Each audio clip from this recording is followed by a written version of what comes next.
కనీసం థియేటర్కి వచ్చి ఒక్క షో ఆడలేదు సినిమా. వీళ్ళే డబ్బులు ఇచ్చి ఆడిచ్చారు సినిమాను కూడా. వాళ్ళ దాంట్లో డబ్బులు ఇచ్చి వాళ్ళ హవా ఉండలేదు. ఒక నిమిషం అండి please M Kumar. S Ramakrishna గారు, గుడ్ మార్నింగ్ అండి. రామకృష్ణ గారు, రామకృష్ణ గారు, ఏంటి కక్ష సాధింపు చర్యల్లో భాగంగానే ఇవన్నీ చేస్తున్నారా అనేది అంటున్నారు. ఇప్పుడు భావ స్వేచ్ఛ ఉంటుంది, ఒక మీడియాకు ఉంటుంది, వ్యక్తులకు కూడా ఉంటుంది. సో వాళ్ళ స్వేచ్ఛ వాళ్ళు ఉన్నది చెప్తూ ఉంటారు. ఏదైనా కూడా ఇది తప్పు ఉంటే తప్పు అని చెప్తారు, లేదంటే ఉప్పు అని చెప్తారు, ఏ రకంగా పోస్టులు పెడతారు. కానీ అలాంటి వారిపైన కూడా మీరు చర్యలు తీసుకోవడము, కొత్త కొత్త సెక్షన్స్ పెట్టడము, చిన్నదానికి కూడా నాన్ బెయిలబుల్ సెక్షన్స్ పెట్టి వేధిస్తున్నారు అనేది ఈరోజు ప్రధాన ఆరోపణలు. ఈ అంశానికి సంబంధించి సజ్జల భార్గవ్ కూడా సుప్రీంకోర్టులో పిటిషన్ వేశారు. ఈ రకంగా అంటే దాదాపు ఒకే ఇష్యూ మీద, ఒకే పోస్ట్ మీద 100 కేసులు పెట్టుతున్నారు అని. ఇందులో ప్యానెల్లోని సభ్యులకి నమస్కారాలు తెలియజేస్తున్నాండి. ఒకటి, ఇక్కడ మనం సజ్జల భార్గవ్ రెడ్డి గారి గురించి, ఈ సోషల్ మీడియా ప్రభావం గురించి అసలు అందరూ కూడా చాలా ఇబ్బంది పడిన సందర్భాలు చాలా ఉన్నాయి సార్. ఇప్పుడు సోషల్ మీడియా చాలా ప్రభావం ఎక్కువైంది. గతంలో పేపర్లు ఏదో 24 గంటలు 36 గంటలు వస్తే గానీ, రేడియోలో టీవీల్లో కానీ వస్తే గానీ లేట్గా ఉండేవి. ఈ సోషల్ మీడియా వితిన్ సెకండ్స్ లోనే మనకు అందరికి అందుబాటులో రావడం వల్ల, పైగా ప్రతి ఒక్కరికి, అప్పుడు కొంతమందికే తెలిసింది, ఇవాళ ప్రతి ఒక్కరి చేతిలోనూ 1-2 ఫోన్లు ప్రతి ఒక్కరి చేతిలో ఉన్నాయి. ఎక్కువ ప్రభావం చూపిస్తా ఉంది.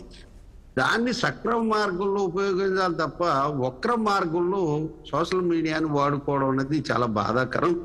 ఇది వైసీపీ ప్రభుత్వంలో దీనికి ఒక పరాకాష్ఠగా తీసుకెళ్లారు. ఇక్కడ మనం గ్రహించవలసింది ఏంటంటే, గతంలో ఎన్ని ఆర్గనైజేషన్ ఉన్నా సజ్జల భార్గవ రెడ్డి గారి ఆధ్వర్యంలో ఏపీ సోషల్ మీడియా అని చెప్పేసి ప్రత్యేకంగా తాడేపల్లిలో ఆ 3rd ఫ్లోర్లో పీవీఆర్ కన్వెన్షన్ హాల్ దగ్గర ఆ 3rd ఫ్లోర్లో ఒక ఆఫీస్ పెట్టి దాదాపు 150 మంది పైచిలకు, ప్రతి జిల్లాకి ఒక గ్రూపు కన్వీనరు, దానికి ఒక సిస్టమ్, ఒక ఆర్గనైజ్డ్ ఏమంటారు చూడండి, ఆర్గనైజ్డ్ క్రైమ్ అంటారు, లేదా ఆర్గనైజ్డ్ క్రిమినల్ తయారు చేయడం అంటారు, ఏమంటారు నాకు అర్థం కావట్లేదు. కానీ ఇది కర్మాగారంగా దీన్ని తయారు చేసి ఎవరైనా కొంచెం మాట్లాడితే చాలు వారి మీద విపరీతమైన విరుచుకుపడ్డు.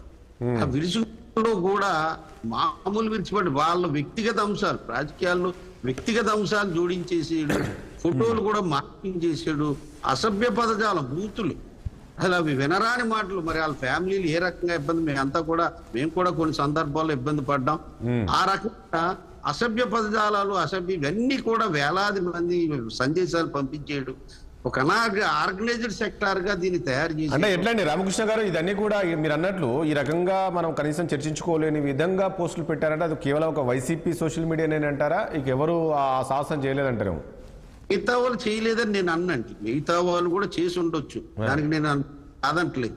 కానీ ఇక్కడ ఏమైందంటే, ఈ ఒక ప్రత్యేక యంత్రాంగాన్ని పెట్టి వారికి నెలకి 8,000 రూపాయలు జీతాలు ఇవ్వడం, జీతాలు ఇచ్చేసి ఆ ప్రభుత్వం డబ్బులు ఏపీ డిజిటల్ కార్పొరేషన్ ద్వారా వాళ్ళకి జీతాలు ఇవ్వడం, వీళ్ళకి ఒక ఆఫీసులు పెట్టడం, ఇదంతా ఒక ఆర్గనైజ్డ్ సెక్టార్ కింద తయారు చేసేసి ఇంక వారి జీతాలు ఇచ్చి కూర్చోబెట్టి తయారు చేసేయమంటే విపరీతంగా మీరు చూసారు. మీరే అదండి రామకృష్ణ గారు, ఇక్కడ ఒక పాయింట్, ఇప్పుడు ఇంతకుముందు అన్నట్లు ఇప్పుడు ఒకే పోస్ట్ మీద ఆ 100 కేసులు నమోదు చేయడానికి ఏంటి ప్రధాన కారణం? అంటే ఇదంతా కక్ష సాధింపు అనుకోలేమా?